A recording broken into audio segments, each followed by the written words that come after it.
कहीं पर लोग आपस में मारने काटने के लिए जब उतारू होते हैं तो हमारे हाथ में सिर्फ एक ही काम होता है कि कम से कम हम शांति की अपील कर सकते हैं। और शांति की अपील करने के लिए हमने आज कैंडल मार्च निकाला और हर व्यक्ति को अपील करनी चाहिए, आप सभी को अपने चैनलों से अपील करनी चाहिए, हर पत्रकार को अपील करनी चाहिए। वही अपील करने के लिए आज हम जंतर मंतर अभी वहां पर गए हैं और जब गए हैं तब एक ही बात वो कह रहे हैं मणिपुर की जनता से, सरकार पे कोई आरोप नहीं लगा रहे हैं, मणिपुर की जनता से वो कह रहे हैं कि अगर आप अपने मनों से, आप अपने दिलों से नफरत को नहीं निकालोगे तो आपका ही नुकसान होगा। ये देश की सरकार तो ताली बजाकर चलेगा।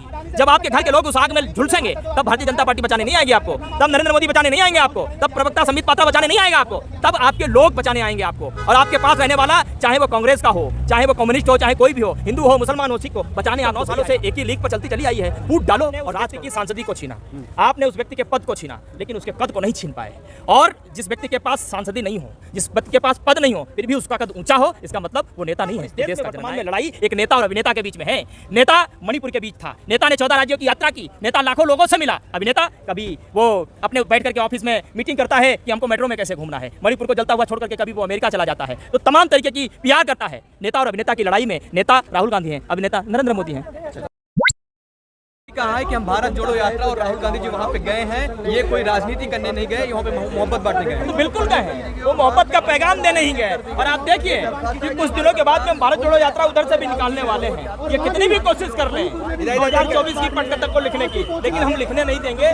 कहीं पर लोग आपस में मारने काटने के लिए जब उतारू होते हैं तो हमारे हाथ में सिर्फ एक ही काम होता है कि कम से कम हम शांति की अपील कर सकते हैं। और शांति की अपील करने के लिए हमने आज कैंडल मार्च निकाला और हर व्यक्ति को अपील करनी चाहिए, आप सभी को अपने चैनलों से अपील करनी चाहिए, हर पत्रकार को अपील करनी चाहिए। वही अपील करने के लिए आज हम जंतर मंतर पहुंचे थे। देश की मीडिया तो कह रही राहुल गांधी हिंसा भड़काने गए वहाँ। अरे देश की मीडिया तो बहुत कुछ कहती है।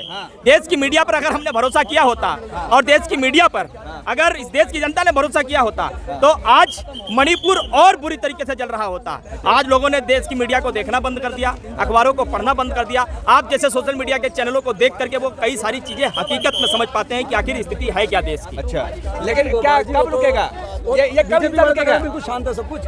देखिए, जो काम इस देश के प्रधानमंत्री को करना चाहिए था वो काम राहुल गांधी वहां करने के लिए पहुंचे हैं। शांति की अपील प्रधानमंत्री नरेंद्र मोदी को करनी चाहिए थी, वो राहुल गांधी वहां करने के लिए पहुंचे हैं। और जब वहां पर वो पहुंचे हैं तो वहां उनको रोकने का प्रयास किया जा रहा है। मणिपुर की जनता इस बात को कह रही है, मणिपुर की जनता इस बात को कह रही है कि आप खुद आना नहीं चाहते, किसी को भेजना नहीं चाहते हो। अगर कोई आकर के वहाँ शांति स्थापित करने के लिए प्रयास कर भी रहा है तो आप उसे भी रोकने का प्रयास कर रहे हो। कितना भी आप प्रयास कर लीजिए। गोपाल जी वो तो कह रहे हैं बिल्कुल वहाँ पे शांत माहौल है, ये तो जान करके वहाँ जाके आपको दिखाई नहीं देता। जो लोग कह रहे हैं उनको दिखाई नहीं देता। आंखें उनके भी होंगी, आंखों की जगह बटने तो उनके नहीं होंगी। उम्मीद करता हूँ कि उनको भी दिखाई देता होगा। अपनी आंख खोल करके देखें कि 50,000 से ज्यादा लोग घर छोड़ने पर मजबूर हुए, 120 से ज्यादा लोग काल का ग्रास बन गए, मौत के मुंह में चले गए। कह रहे अब तो दिखाई नहीं देता आपको? अब तो कंट्रोल कर लिया उन्होंने। क्या कंट्रोल हो गया? अभी आपको दिखाई नहीं देता कि किस तरीके से हिंसा भड़क रही है, किस तरीके से आगजनी हो रही है? और इतना लेट क्यों गए? वहां जाने का काम किसका था? और सुनो, वहां जाने का काम किसका था? प्रधानमंत्री नरेंद्र मोदी का। वहां काम किसका था? देश की सरकार को पहल करने की वहां कोशिश करनी चाहिए थी, लेकिन वो काम देश के एक अपोजिशन का लीडर कर रहा है। एक ऐसा लीडर जिसकी आपने सांसदी छीन ली, जिसका आपने पद छीन लिया, लेकिन आप उसका कद नहीं छीन पाए। और उसका कद इतना बड़ा है कि हिंसा के बीच जब राहुल गांधी वहां पहुंचे हैं तो वहां की जनता इस बात को कह रही है, हो न हो अब कोई व्यक्ति आया है जो शांति स्थापित करने के लिए पूरी कोशिश करेगा और शांति स्थापित होगी भी।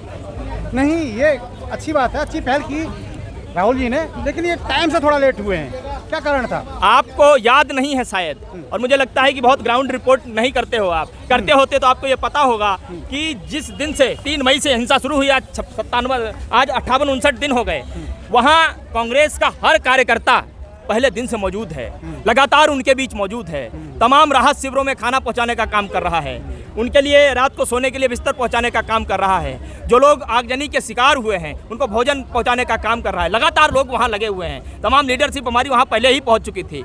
राहुल जी अभी वहां पर गए हैं और जब गए हैं तब एक ही बात वो कह रहे हैं मणिपुर की जनता से, सरकार पे कोई आरोप नहीं लगा रहे हैं, मणिपुर की जनता से वो कह रहे हैं कि अगर आप अपने मनों से, आप अपने दिलों से नफरत को नहीं निकालोगे तो आपका ही नुकसान होगा। ये देश की सरकार तो ताली बजा करके हट जाएगी, वो तो सिर्फ ये देखेगी कि चुनाव हार गए या चुनाव जीत गए, नुकसान किसका है। इसीलिए वो शांति की अपील कर रहे हैं और इसीलिए वो कह रहे हैं कि आपको अपने दिलों में नफरत की जगह मोहब्बत स्थापित करनी ही पड़ेगी। आप मोहब्बत स्थापित करेंगे तभी दोनों समुदायों के बीच बातचीत का रास्ता खुल सकेगा, और जब बातचीत का रास्ता खुलेगा तभी तुम्हारे मन में एक दूसरे के प्रति जो नफरत कड़वाहट जो भरी हुई है वो सुलझ सकेगी। लेकिन बीजेपी तो कह रही है कि राहुल गांधी राजनीति करने गए हैं वहाँ पे। बीजेपी तो बहुत कुछ कह रही है। प्रधानमंत्री नरेंद्र मोदी मणिपुर को जलता हुआ छोड़कर अमेरिका चले गए। कौन सा देश का ऐसा प्रधानमंत्री होगा, इतना संवेदनहीन कौन प्रधानमंत्री हो सकता होगा जो अपने लोगों को जलता हुआ छोड़कर, अपने लोगों को हिंसा के बीच छोड़ करके देश से बाहर चला जाए। ये काम प्रधानमंत्री नरेंद्र मोदी ही कर सकते हैं। लेकिन वो कह रहे हैं ये जब सब कुछ सही हो गया जब आए यहाँ पे। क्या सही हो गया, बार बार तो मैं वही पूछ रहा हूँ। आज भी तो लोग वहाँ हिंसा भड़क रही है, आज भी तो लोग आपस में मारने काटने पर उतारू हैं। आपको दिखाई नहीं देता वहाँ? अगर नहीं दिखाई देता है तो फिर आपका हाल भी अंजना ओम कश्यप की तरह, चमन चोपड़ा की तरह, रूबिका लियाकत की तरह, और वो कौन है गुल्लू देवगन की तरह आपका हो गया। तो मैं क्या करूँ? उनका कोई इलाज नहीं है भाई। उनके दिमाग में पूरी तरीके से गोबर भर गया है, वो देखना ही नहीं चाहते। वो सिर्फ ये देखना चाहते हैं कि प्रधानमंत्री नरेंद्र मोदी का बड़े गर्मजोशी से स्वागत हुआ अमेरिका के हेलीपैड पे। क्या खाया, कहाँ बैठे, कहाँ सोए, ये सब उनको दिखाई देता है। देश की जनता इस मीडिया को कहाँ दिखाई देती है? समझदारी नहीं है। हाँ, सही कह रहे हो आप। इसके दिमाग में पहले से ही गोबर भरा हो, दिमाग में गोबर भर के ही जो पैदा हुआ हो तो उसे क्या दिखाई देगा? उसे कुछ नहीं दिखा। उनकी हैसियत नहीं है राहुल गांधी के पाँव की धूल भी। नहीं, मिस्र दौरे पे गए थे प्रधानमंत्री जी और वहाँ नासिक में एक मॉब लिंचिंग हुई, उस पर क्या कहेंगे आप? कहीं भी मॉब लिंचिंग हो, कहीं भी दंगा हो, ये सब काम बीजेपी बहुत खूबी तरीके से करती है। और इसीलिए राहुल गांधी ने जब अमेरिका में जाकर के अल्पसंख्यकों के हित की बात कही थी तो पूरी भारतीय जनता बौखलाती हुई घूम रही थी। पूरी भारतीय जनता पार्टी बौखलाती हुई घूम रही थी। तमाम लोग इस बात की पहल कर रहे थे कि उन्होंने देश के बाहर जाकर के देश की बेइज्जती की। आज मैं आप लोगों से पूछता हूँ, क्या बताओ सच में इस देश में अल्पसंख्यकों पे अत्याचार नहीं हो रहे हैं? क्या उनकी मॉब लिंचिंग नहीं हो रही है? क्या उनको टारगेट करके, सेलेक्टिव टारगेट करके उनके ऊपर अत्याचार नहीं किया जा रहा है? किया जा रहा है मेरे भाई। इस बात को आपको देखना होगा। आप सिर्फ पैसा कमाने के चक्कर में, अपनी टीआरपी को बढ़ाने के चक्कर में, अंधभक्ति करते करते आप इतने मकसूर हो गए इस भारतीय जनता पार्टी और नरेंद्र मोदी के चरणों में झुक करके कि आपको इस देश की सच्चाई नहीं दिखाई देगी। एक बात और आपको बता दूं कि जब दिक्कत होगी, जब आपका घर जलेगा, जब आपके घर के लोग उस आग में झुलसेंगे, तब भारतीय जनता पार्टी बचाने नहीं आएगी आपको, तब नरेंद्र मोदी बचाने नहीं आएंगे आपको, तब प्रवक्ता संबित पात्रा बचाने नहीं आएगा आपको, तब आपके लोग बचाने आएंगे आपको। और आपके पास रहने वाला, चाहे वो कांग्रेस का हो, चाहे वो कम्युनिस्ट हो, चाहे कोई भी हो, हिंदू हो, मुसलमान हो, सिख हो, बचाने आपको वही आएगा। और इसलिए तो मैं कहता हूँ कि आपको वापस लौटना होगा उस पटरी पर जहाँ हिंदू, मुस्लिम, सिख, ईसाई आपस में सब भाई भाई का नारा चरितार्थ किया जाता था, मोहब्बत के संदेश दिए जाते थे, जहाँ नफरत मिटाई जाती थी, एक दूसरे के साथ लोग उठते थे, बैठते थे, खाना खाते थे, घूमते फिरते थे। आपको उस धुरी पर लौटना ही होगा। नहीं लौटोगे तो बीजेपी तो 9 सालों से एक ही लीग पर चलती चली आई है, फूट डालो और राज करो, नफरत पालो और वोट पाओ, यही काम तो बीजेपी करती हुई आई है। तो आगे को कॉन्फिडेंस होकर के कह रहे 50 साल तक रहेंगे हम। उनका कॉन्फिडेंस है। आप देखिए, अमेरिका से लौटने के बाद प्रधानमंत्री ने एक बहुत बड़ी मीटिंग बुलाई थी और उस मीटिंग में वो चर्चा शायद यही कर रहे होंगे, क्या अभी सिर्फ 50,000 ही लोग मरे हैं? अभी 150,000 लोग ही घर छोड़ने पे मजबूर हुए हैं। अभी सिर्फ 120 लोग ही मरे हैं। अभी आगजनी बढ़ती नहीं, कम होती जा रही है। वो इसी बात की चर्चा कर रहे थे। और एक चर्चा और हो रही थी उस मीटिंग में, देखो मणिपुर जले तो जले, 2024 चुनाव आ रहा है, हमारी पटकथा तो तैयार हो रही है ना। अब इस बात की प्लानिंग करके तुम ये बताओ, हमें मेट्रो पे सफ़र करना है, हम कहाँ उतरेंगे, हम कहाँ बैठेंगे, हम कहाँ चढ़ेंगे, किस गेट से निकलते समय एनआई में हमारा फोटो बहुत अच्छा आएगा, पिक्चर बहुत अच्छी आएगी। तमाम ऐसी चीज़ें जो हैं प्रधानमंत्री यही करते आए 9 साल से, और यही वो उस दिन भी कर रहे थे। और जिस उम्मीद के साथ देश की जनता ने प्रधानमंत्री को चुना था, आज वो उम्मीद पूरी तरीके से नाउम्मीद हो चुकी है। और उस नाउम्मीदी के बीच सिर्फ एक ही उम्मीद है, और उस उम्मीद का नाम है राहुल गांधी, जो लगातार मणिपुर में ही नहीं, देश का कोई भी राज्य हो वो उस वहाँ जाते हैं, लोगों को एक ही बात सिखाते हैं कि यह देश मोहब्बत का देश है, यह देश अहिंसात्मक मार्ग पर चलने वाला देश है, यह देश गांधी के विचारों पर चलने वाला देश है, ये गोडसे के विचारों पर चलने वाला देश नहीं है, ये हिंसा का मार्ग पकड़ करके आगे चलने वाला देश नहीं है, ये नफरत को पाल कर आगे बढ़ने वाला देश नहीं है। इसलिए आपको मोहब्बत अपने दिलों में पालनी होगी, नफरत को निकालना होगा, तभी हम अपने देश को भारतीय जनता पार्टी के शिकंजे से बचा सकते हैं। मोहब्बत तो मोदी जी भी दिखा रहे हैं, मेट्रो में जा रहे हैं, छात्रों से मिलते हैं, लोगों से मिलते हैं। मुझे लगता है बहन, शायद मैं पढ़ने में कमज़ोर रह गया हूँगा या हमारी शिक्षा दीक्षा कम हुई होगी, आपने ज़्यादा पढ़ा लिखा होगा, तो कोई एक ट्वीट ही दिखा दो मणिपुर के लिए प्रधानमंत्री नरेंद्र मोदी ने किया हो आज तक, या कोई एक शब्द ही दिखा दो जो मणिपुर के लिए बोला हो आज तक।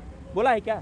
इलेक्शन में कहते हैं मणिपुर के मेरे भाइयों बहनों। अरे मैं क्या कह रहा हूँ, वो मध्य प्रदेश होकर के आ गए, चुनावी बिगुल फूंक करके आ गए, वो मस्जिद में होकर के आ गए, अमेरिका होकर के आ गए, मेट्रो में घूम लिए, लेकिन मणिपुर के लिए एक शब्द नहीं बोला गया। मणिपुर में सरकार डबल इंजन की है, वहाँ का मुख्यमंत्री इनका है, वहाँ का मुख्यमंत्री मेतई समुदाय से आता है, मेतई समुदाय की 40 विधानसभा सीटें हैं। आज 40 विधानसभा की सीटों से बनने वाला मेतई समुदाय का मुख्यमंत्री इस्तीफा नहीं दे पा रहा है। अरे आपने इस्तीफा दे दिया होता, आपने दोनों समुदायों को बैठ करके कॉन्फिडेंस में लेकर के ये कहा होता कि हम तुम्हारे दोनों लोगों के बीच में एक वार्तालाप का चैनल स्थापित करेंगे। बातचीत से ही कोई रास्ता निकल करके आएगा। आप नफरत पाले रहोगे, लड़ते रहोगे, एक दूसरे को मारते काटते रहोगे, तो मणिपुर अर्थात देश की मणिपुर ही समाप्त हो जाएगा। यह पहल नहीं करनी चाहिए थी। जो काम प्रधानमंत्री नरेंद्र मोदी को करना चाहिए, जो काम इस देश की सरकार को करना चाहिए, जो काम इस देश की रक्षा की डोर अपने हाथों में लिए हुए गृह मंत्री अमित शाह को करना चाहिए, वो काम राहुल गांधी करने का काम कर रहे हैं। और इसीलिए देश की जनता कह रही है, अब इस समय इस देश में सिर्फ एक ही शख्स है जिसके हाथ में 2024 में इस सत्ता का नेतृत्व सौंपने की जरूरत है। राहुल गांधी ही वो शख्स है जो ऊपर के तबके से लेकर नीचे तबके तक के लोगों को बहुत बखूबी समझता है, हिंदुस्तान से प्यार करता है और हिंदुस्तान से मोहब्बत करता है। इसलिए वो मोहब्बत की बात करता है, नफरत को खत्म करने की बात करता है, अपील करता है। सर, वहाँ के सीएम ने इस्तीफा देने की कोशिश की थी, इस्तीफा फाड़ दिया गया। किसने फाड़ दिया? वहाँ के बीजेपी सपोर्टर्स ने, महिलाओं ने। अच्छा, देखिए, जब इन्होंने 15 लाख रुपए देने का बात की थी तो क्या जनता ने इनको मना कर दिया था कि 15 लाख रुपए मत दो? 2 करोड़ रोजगार देने की बात की थी, क्या जनता ने मना कर दिया था कि रोजगार मत दो? हवाई चप्पल वालों को हेलीकॉप्टर में सैर कराने की बात की थी, क्या जनता ने मना कर दिया था? क्या बात कर रहे हैं साहब? मतलब मीठी मीठी गप गप और कड़वा कड़वा थू थू। जो बन जाए वो तुम्हारा, जो बिगड़ जाए वो देश की जनता का, लेकिन वो अपोजिशन का। गजब बात है भाई। लेकिन राहुल गांधी की सदस्यता खत्म हो चुकी है। हाँ। और वो 6 साल तक चुनाव भी नहीं लड़ पाएंगे और आप प्रधानमंत्री का ख्वाब देख रहे हैं उनके लिए। कोई चेहरा दूसरा बताइए। यही अंतर है कांग्रेस और बीजेपी में। कांग्रेस में 1 मैन आर्मी शो चलता है और बीजेपी में 1 मैन आर्मी शो चलता है। कांग्रेस में 1 मैन आर्मी शो नहीं चलता है। कांग्रेस में राहुल गांधी की जो हैसियत है वही एक आम कार्यकर्ता की भी हैसियत है। आम कार्यकर्ता भी राहुल गांधी से उतनी ही आसानी से मिल सकता है जितनी आसानी से राहुल गांधी एक आम कार्यकर्ता से मिल सकते हैं। लेकिन भारतीय जनता में पार्टी में 1 मैन आर्मी शो चलता है, वहाँ सिर्फ प्रधानमंत्री हैं। प्रधानमंत्री को हटा दीजिए, भारतीय जनता पार्टी कहाँ है आप बता दीजिए मुझे। जनता प्यार करती है ना गोपाल जी उन्हें, किसे? इसीलिए देश के प्रधानमंत्री को प्यार करती होती तो कर्नाटक में अपना आशीर्वाद नहीं देती क्या? कर्नाटक में तो इतने बड़े बड़े वादे करके आए थे कि अगर नरेंद्र मोदी को आशीर्वाद नहीं दिया तो कर्नाटक उसमें दंगा की आग में झुलस जाएगा। तो कर्नाटक को तो झुलसा नहीं पाए, लेकिन मणिपुर को झुलसा दिया जरूर। तमाम वादे करके आए थे, क्या हुआ फिर? अगर उनको प्यार करती होती तो हिमाचल प्रदेश में आशीर्वाद नहीं देती। इतना ही प्यार करती है जनता। तो 2024 का चुनाव दूर नहीं है, न कहीं आप दूर न कहीं हम दूर। आज जैसे आप हमें कवर कर रहे हो तब भी हमको कवर कर रहे होगे, तब आप उसे कहोगे कि मैंने गलत सवाल पूछा था। मोदी नहीं तो फिर कौन आएगा? राहुल गांधी। राहुल गांधी तो इलेक्शन लड़ नहीं सकते। सदस्यता खत्म है तो वही तो कोई बात नहीं, फिर भी आएंगे, फिर भी आएंगे, फिर भी आएंगे, सब वापस आएगा, कानून से ऊपर कैसे सब वापस आएगा। मैंने क्या कहा? कानून ही वापस देगा, जब कानून ही वापस देगा। राहुल गांधी तो कह रहे हम जाएंगे नहीं कोर्ट में। क्यों राहुल गांधी कोर्ट गए नहीं? उसके राहुल लिए गांधी सुनिए, अपील करने के लिए राहुल गांधी तो सूरत कोर्ट गए, सबसे छोटी बेंच में जहां प्रधानमंत्री कभी नहीं जा सकते थे, वहां जाकर के उन्होंने उस बात को चैलेंज किया जाकर के। और आपने उस व्यक्ति की सांसदी को छीना, आपने उस व्यक्ति के पद को छीना, लेकिन उसके कद को नहीं छीन पाए। और जिस व्यक्ति के पास सांसदी नहीं हो, जिस व्यक्ति के पास पद नहीं हो, फिर भी उसका कद ऊंचा हो, इसका मतलब वो नेता नहीं है, वो देश का जननायक है। और इस देश में वर्तमान में लड़ाई एक नेता और अभिनेता के बीच में है। नेता मणिपुर के बीच था, नेता ने 14 राज्यों की यात्रा की, नेता लाखों लोगों से मिला। अभिनेता कभी वो अपने बैठ करके ऑफिस में मीटिंग करता है कि हमको मेट्रो में कैसे घूमना है, मणिपुर को जलता हुआ छोड़ करके कभी वो अमेरिका चला जाता है। तो तमाम तरीके की PR करता है। नेता और अभिनेता की लड़ाई में नेता राहुल गांधी हैं, अभिनेता नरेंद्र मोदी हैं।